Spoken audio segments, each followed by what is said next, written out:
ഈ ബലൂണും ബിപിയും ഒക്കെ നിന്റെ അപ്പന്റെ 16 യന്ത്രത്തിനോ? നിന്റെ മമ്മിയുടെ സെക്കൻഡ് മാരേജിന് പന്തലി. അല്ല, നീ എങ്ങനെയാ സിംഹക്കുട്ടിയായത്? നമ്മ കാട്ടിലേക്ക് പോവായിരുന്നോ അതോ സിംഹം നാട്ടിലേക്ക് വരുമായിരുന്നോ?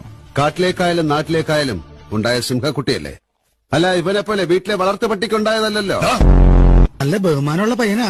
എന്നാ നീ നിന്റെ അമ്മേനെ അവന് കെട്ടിച്ചു കൊടുക്കടാ, എന്നിട്ട് അച്ഛാന്ന് വിളിക്കൂ. വണ്ടി വിട.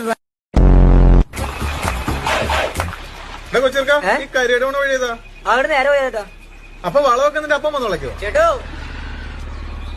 ഈ സ്റ്റീറിംഗ് ചേട്ടൻ അമ്മയ്ക്ക് ഊഞ്ഞെല്ലാം വച്ചേക്കടത്തൊന്നല്ല, അത് പിടിച്ച് തിരിച്ചാ മതി. നാളെ ഫ്രഷേഴ്സ് ഡേക്ക് പാടാനുള്ള കവിത ഒന്ന് പാടി നോക്കിയത് അച്ചോ. ഓ, കവിതയായിരുന്നോ വാലുവാസു? നീ എന്നതാ പാടിയെന്ന് ഞാൻ കേട്ടു. ദേ ഒരു കാര്യം ഞാൻ പറഞ്ഞേക്കാം, രാത്രിയാൽ എന്റെ കണ്ണിന്റെ കാഴ്ചക്കേ കുഴപ്പമുള്ളൂ, ചെവി നന്നായിട്ട് കേൾക്കാം. അങ്ങനെ കേൾക്കുന്നു മാത്രം വിശ്വസിക്കണത് മോശമല്ല അച്ചോ. മോനെ വാസു സദാശിവ, നിന്റെ അപ്പ സദാശിവനാണെന്ന് അമ്മ പറഞ്ഞുള്ള കേട്ടറിവല്ലേ ഉള്ളൂ, എന്നിട്ടും നീ അത് വിശ്വസിച്ചു.